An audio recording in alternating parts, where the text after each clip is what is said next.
असद, आपकी तरफ आऊंगी। व्हाट डू यू थिंक कि अब पाकिस्तान को ऐसा क्या टारगेट सेट करना चाहिए कि मिनिमम इतना तो जाएं कि इंडिया को थोड़ा टफ टाइम दे? बहुत शुक्रिया जी। देखें, पिछले मैच में जो सारे मामलात पेश है उसके अंदर फ़खर का जो कैच था वो बड़ा कंट्रोवर्शियल हुआ।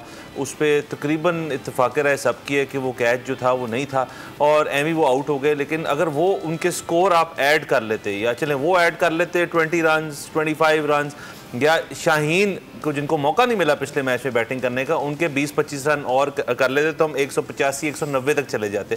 तो मेरे ख्याल में 190-195 एक बड़ा प्रेशर वाला स्कोर है। आज उसकी कोशिश करनी चाहिए। 200 वाला बैरियर अगर ब्रेक हो जाए तो उसके लिए फिर बॉलर्स के लिए बहुत रूम मिल जाता है।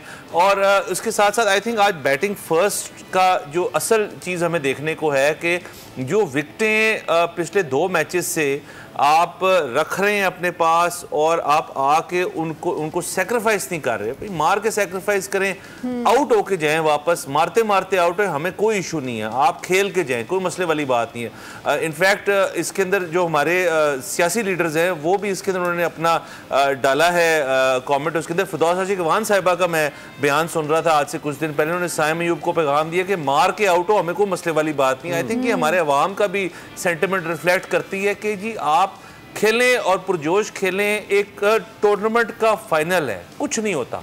लेकिन ये जो बात है कि जी हमने 6 विकेटें हमने लूज़ की और बाकी हम साथ लेके जा रहे हैं, उसका कुछ नहीं मिलता।